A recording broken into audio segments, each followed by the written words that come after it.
ಎರಡನೇದು, ಬಿಹಾರ ಮತ್ತು ವೆಸ್ಟ್ ಬೆಂಗಾಲ್ ಚುನಾವಣೆ ಆದ ಮೇಲೆ ಅಲ್ಲಿಂದ SIR ಆದ ತಕ್ಷಣ ಮತ್ತು ಅಲ್ಲಿ ಹೊಸ ಸರ್ಕಾರಗಳು ಬಂದ ಮೇಲೆ ಅಲ್ಲಿಂದ ಬಾಂಗ್ಲಾದೇಶಗಳು ಓಡ್ ಬಂದಿದ್ದಾರೆ. ಎಲ್ಲಿ ಓಡೋಗಿದ್ದಾರೆ? ಅದಕ್ಕೆ ನೀವು ಕರ್ನಾಟಕದಲ್ಲಿ ಆಶ್ರಯ ಕೊಟ್ಟಿರಿ. ಕರ್ನಾಟಕದಲ್ಲಿ ನೀವು ಆಶ್ರಯ ಕೊಟ್ಟಿರುವ ಕಾರಣಕ್ಕಾಗಿ ಸಾವಿರಾರು ಜನ ಬಾಂಗ್ಲಾದೇಶಗಳು ಕರ್ನಾಟಕಕ್ಕೆ ಬಂದಿದ್ದಾರೆ. ಹಲವಾರು ಜನ ಸಿಕ್ಕಿ ಬಿದ್ದಿದ್ದಾರೆ. ಮಾಧ್ಯಮದಲ್ಲಿ ನೀವು ತೋರಿಸಿದ್ದೀರಿ, ರಾಜ್ಯದ ಜನನು ನೋಡಿದ್ದಾರೆ, ಸೋಷಿಯಲ್ ಮೀಡಿಯಾದಲ್ಲೂ ಓಡ್ತಿದೆ. ಇದನ್ನ ಸಕ್ರಮ ಮಾಡಕ್ಕೆ ಇವತ್ತು ನೀವು ಹೊರಟಿದ್ದೀರಿ ಮುಖ್ಯಮಂತ್ರಿಗಳೇ. ನಿಮ್ಮ ಅಧಿಕಾರಿಗಳು ಏನ್ ಮಾಡ್ತಿದ್ದಾರೆ ಅಂದ್ರೆ, ನಿಮ್ಮ ಆದೇಶದ ಮೇಲೆ, ನೀವು ಲಿಖಿತ ಆದೇಶ ಕೊಟ್ಟಿಲ್ಲ, ನಿಮ್ಮ ಮೌಖಿಕ ಆದೇಶದ ಮೇಲೆ, ನಿಮ್ಮ ನಾಯಕರ ಮೌಖಿಕ ಆದೇಶದ ಮೇಲೆ ನಿಮ್ಮ BLAಗಳು ನಿಮ್ಮ ತಾಳಕ್ಕೆ ತಕ್ಕಂತೆ ಇವತ್ತು ಕುಡಿತಿದ್ದಾರೆ. ಇದರ ಪರಿಣಾಮವನ್ನ ಕಳೆದ 3 ದಿನಗಳಲ್ಲಿ ನಾವು ನೋಡಿದ್ದೀವಿ. ಹಲವಾರು ಪ್ರದೇಶಗಳಲ್ಲಿ, ರಾಜ್ಯದ ಹಲವಾರು ಜಿಲ್ಲೆಗಳಲ್ಲಿ ಮತ್ತು ಬೆಂಗಳೂರಿನಲ್ಲಿ ಮುಖ್ಯವಾಗಿ ಮಸೀದಿಗಳಲ್ಲಿ ಎನ್ಯುಮರೇಷನ್ ಫಾರ್ಮ್ ಅನ್ನು ಕೊಡ್ತಿದ್ದಾರೆ. ಶಾದಿ ಮಹಲಲ್ಲಿ ಎನ್ಯುಮರೇಷನ್ ಫಾರ್ಮ್ ಅನ್ನ 200 ಜನ, 300 ಜನ, 400 ಜನರನ್ನ ಕೂಡಿ ಹಾಕಿ ಕೊಡ್ತಾ ಇದ್ದೀರಿ.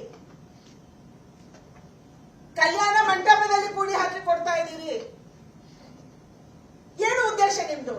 ನಿಮ್ಮ ಉದ್ದೇಶ ಒಂದೇ, ಅವರಿಗೆ ಅಡ್ರೆಸ್ ಇಲ್ಲ, ಅವರಿಗೆ ಅಕ್ರಮವಾಗಿ ಅಡ್ರೆಸ್ ಕೊಡಬೇಕು, ಅವರಿಗೆ ಡೋರ್ ನಂಬರ್ ಇಲ್ಲ, ಅವರಿಗೆ ಯಾರ್ದೋ ಡೋರ್ ನಂಬರ್ ಹಾಕಿ ಕೊಡ್ಬೇಕು. ಇವತ್ತು ಕಾನೂನಿದೆ, ಎನ್ಯುಮರೇಷನ್ ಫಾರ್ಮ್ ಅನ್ನ ಮನೆ ಮನೆಗೆ ಹೋಗಿ ಹಂಚಬೇಕು, ಎಲ್ಲ ಪಾರ್ಟಿಯ BLAಗಳು ಇರಬೇಕು, BLO ಖುದ್ದಾಗಿ ಹೋಗ್ಬೇಕು. ನಾನು ಇಲ್ಲ ಅಂತಂದ್ರೆ ಸ್ಕ್ವೇರ್ ಅಂಟಿಸ್ಬೇಕು, ಆ ಚಿಹ್ನೆ.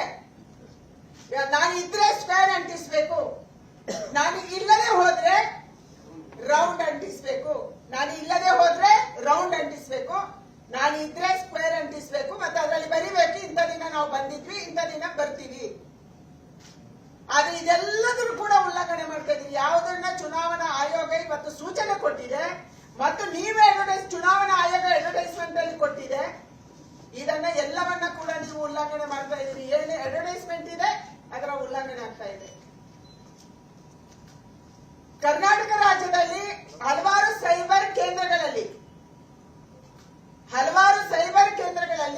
ಅಕ್ರಮವಾಗಿ ಬರ್ತ್ ಸರ್ಟಿಫಿಕೇಟ್ ಅನ್ನು ಕೊಡಕ್ಕೆ ಹೊರಟಿದ್ದೀರಿ. ಸೈಬರ್ ಕೇಂದ್ರಗಳು ಇವತ್ತು ರಶ್.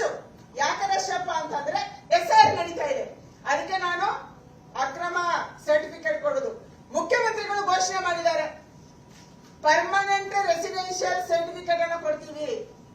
ಕರ್ನಾಟಕ ರಾಜ್ಯದಲ್ಲಿ ಹುಟ್ಟಿದವರಿಗೆ, ಕರ್ನಾಟಕ ರಾಜ್ಯದಲ್ಲಿ ಬದುಕಿದವರಿಗೆ, ಕರ್ನಾಟಕ ರಾಜ್ಯದಲ್ಲಿ ಇದ್ದವರಿಗೆ ನೀವು ಪರ್ಮನೆಂಟ್ ರೆಸಿಡೆನ್ಷಿಯಲ್ ಸರ್ಟಿಫಿಕೇಟ್ ಕೊಡುವ ಅಗತ್ಯ ಇಲ್ಲ. ನಾವು ಪರ್ಮನೆಂಟ್ ರೆಸಿಡೆನ್ಸ್ ಇಲ್ಲಿ, ನಮ್ದೊಂದು ಅಸ್ತಿತ್ವ ಇದೆ, ನಮ್ಗೊಂದು ಮನೆ ಇದೆ, ನಮ್ದು ವೋಟರ್ ಲಿಸ್ಟ್ ಅಲ್ಲಿ ಇದೆ, ನಮ್ಗೆ ಎಲ್ಲವೂ ಇದೆ. ನೀವು ಯಾರಿಗೆ ಕೊಡಕ್ಕೆ ಹೊರಟಿದ್ದೀರಿ? ನೀವು ಕೊಡಕ್ಕೆ ಹೊರಟಿರುವಂತದ್ದು ಯಾರೋ ದೂರದ ಬಾಂಗ್ಲಾದೇಶದಿಂದ ಬಂದವರಿಗೆ, ಅಕ್ರಮ ಮತದಾರರಿಗೆ, ಎಲ್ಲಿ SIR ನಡೆದಿಲ್ಲ ಅಲ್ಲಿಂದ ಕೂಡ ಕರ್ಕೊಂಡು ಬಂದು ಇಲ್ಲಿ ಮತದಾರನ್ನಾಗಿ ಮಾಡಿ. ನಿಮ್ಮ ಉದ್ದೇಶ ಏನು? ನಿಮ್ಮ ಉದ್ದೇಶ 2028ರಲ್ಲಿ ಅಕ್ರಮವಾಗಿ ಚುನಾವಣೆ ಗೆಲ್ಲೋದು.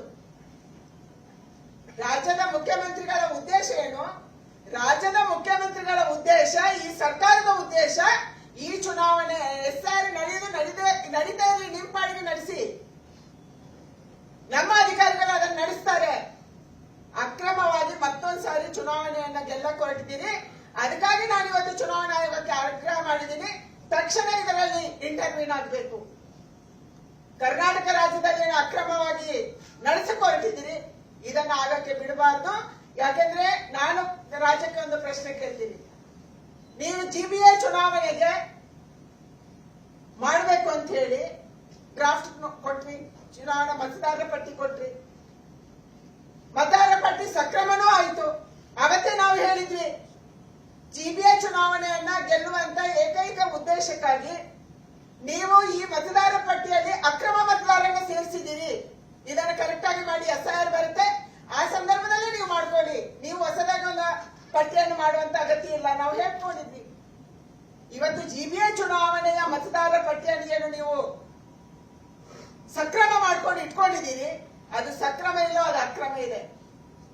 ಕೇವಲ ಒಂದು ಸಮುದಾಯದ ಮತದಾರರನ್ನ ಸೇರಿಸುವುದಕ್ಕೆ ವ್ಯವಸ್ಥಿತ ಷಡ್ಯಂತ್ರವನ್ನ ಈ ಸರ್ಕಾರ ಜಿಬಿಎದಲ್ಲೂ ಮಾಡಿದೆ, ಈಗಲೂ ಮಾಡ್ತಾ ಇದೆ.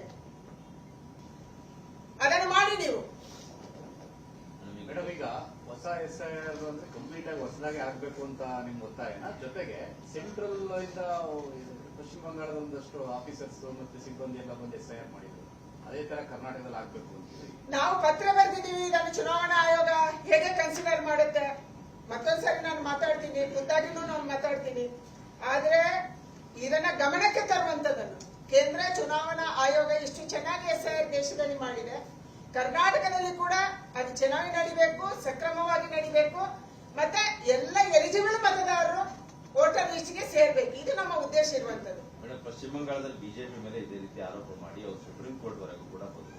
ನೀವು ಇಲ್ಲಿ ಕಾಂಗ್ರೆಸ್ ಮೇಲೆ ಆರೋಪ ಮಾಡ್ತಿದ್ದೀರಿ, ನೀವು ಯಾಕೆ ಕೋರ್ಟಿಗೆ ಹೋಗಲ್ಲ? ಅಥವಾ ಇದನ್ನು ಅದರ ಬಗ್ಗೆ ನಾವು ತೀರ್ಮಾನ ಮಾಡ್ತೀವಿ, ಅದು ಬೇರೆ ವಿಚಾರ. ಆದ್ರೆ ರಾಜ್ಯ ಸರ್ಕಾರ ಯಾವ ರೀತಿಯ ಷಡ್ಯಂತ್ರ ಮಾಡ್ತಿದೆ, ಎಷ್ಟು ಕೆಳಮಟ್ಟಕ್ಕೆ ಇವರು ಇಳಿದಿದ್ದಾರೆ ಅನ್ನುವಂಥದ್ದನ್ನ ನಾನು ರಾಜ್ಯದ ಗಮನಕ್ಕೆ, ದೇಶದ ಗಮನಕ್ಕೆ ತರಕ್ಕೆ ಇಚ್ಛೆ ಮಾಡ್ತೀನಿ. ಅಲ್ಲ, ಅವರು ಲೀಗಲ್ ಆಗಿ ಫೈಟ್ ಮಾಡಿದ್ರು, ನೀವು ಲೀಗಲ್ ಆಗಿ ಮಾಡೋಣ, ಫೈಟ್ ಮಾಡ್ತೀವಿ.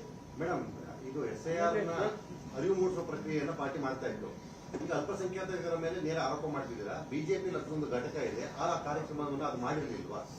ಈ ಆತಂಕ ಇಲ್ಲಿ ಪ್ರಶ್ನೆ ಬರುವಂತದ್ದು BLA ಮಾಡಿದಾರ, BLO ಮಾಡಿದಾರ ಅಲ್ಲ. ನಾವು ನಮ್ಮ ಪಾರ್ಟಿಯಲ್ಲಿ ಎಲ್ಲರಿಗೂ ಹೇಳ್ತೀವಿ. ನಾನು ಇವತ್ತು ಅಲ್ಪಸಂಖ್ಯಾತರಲ್ಲಿ ಕೂಡ ವಿನಂತಿ ಮಾಡುವಂತದ್ದು, ಯಾರು ಸಕ್ರಮ ಇದ್ದೀರಿ, ಈ ರಾಜ್ಯದಲ್ಲಿ ಇದ್ದೀರಿ, ಈ ರಾಜ್ಯದ ಸಿಟಿಸನ್ಸ್ ಇದ್ದೀರಿ, ಈ ರಾಜ್ಯದ ವೋಟರ್ಸ್ ಇದ್ದೀರಿ, ನೀವು ಸೇರುವುದಕ್ಕೆ ನಮ್ದೇನು ಅಭ್ಯಂತರ ಇಲ್ಲ. ನೀವು ಈ ರಾಜ್ಯದ ಮತದಾರರು. ಯಾರು ಅಕ್ರಮವಾಗಿ ಆ ತರ ಇರುವವರಿಗೆ ಸಕ್ರಮ ಮತದಾರರನ್ನ ಸೇರ್ಸಕ್ಕೆ ಈ ತರ ಕಳ್ಳಾಟ ಆಡ್ಬೇಕಾಗಿಲ್ಲ.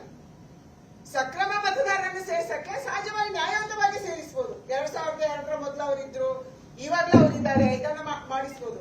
ಈ ಕಳ್ಳಾಟ ಯಾವಾಗ ಆಡುದು? ನೀವು ಕಳ್ಳಾಟ ಆಡೋದು ಅಕ್ರಮ ಮತದಾರರನ್ನ ಪಟ್ಟಿಗೆ ಸೇರಿಸಬೇಕಾದಾಗ. ಮೇಡಮ್, ಇಲ್ಲಿ ಎಷ್ಟೇ ಮಾಡಿದ್ರು ಸಹಿತ ಕೇಂದ್ರ ಚುನಾವಣಾ ಆಯೋಗ ಆಮೇಲೆ ಟ್ಯಾಲಿ ಮಾಡಲ್ವಾ? 2002ರಲ್ಲಿ ಏನ್ ಪಟ್ಟಿ ಇದೆ, ಮತದಾರ ಪಟ್ಟಿ, ಆ ಪಟ್ಟಿಗೆ ಮತ್ತೆ ಈ ಪಟ್ಟಿಗೂ ಟ್ಯಾಲಿ ಮಾಡಿ ನೋಡಿ. ಅದು ಮಾಡೇ ಮಾಡ್ತಾರೆ. ಆದ್ರೆ ಈಗ SIR ನೀವು ಹಳ್ಳ ಇಳಿಸಿದ್ರೆ ಅದಕ್ಕೆ ಆರಂಭದಲ್ಲೇ ನಾವು ಇದನ್ನು ಗಮನಕ್ಕೆ ತರ್ತಾ ಇದೀವಿ ಅಷ್ಟೇ. ಆರಂಭದಲ್ಲಿ ಈಗ 3 ದಿನ ಆಗಿದೆ, 3 ದಿನದಲ್ಲಿ ನಮ್ಮ ಅನುಭವ ಹೀಗಿದೆ.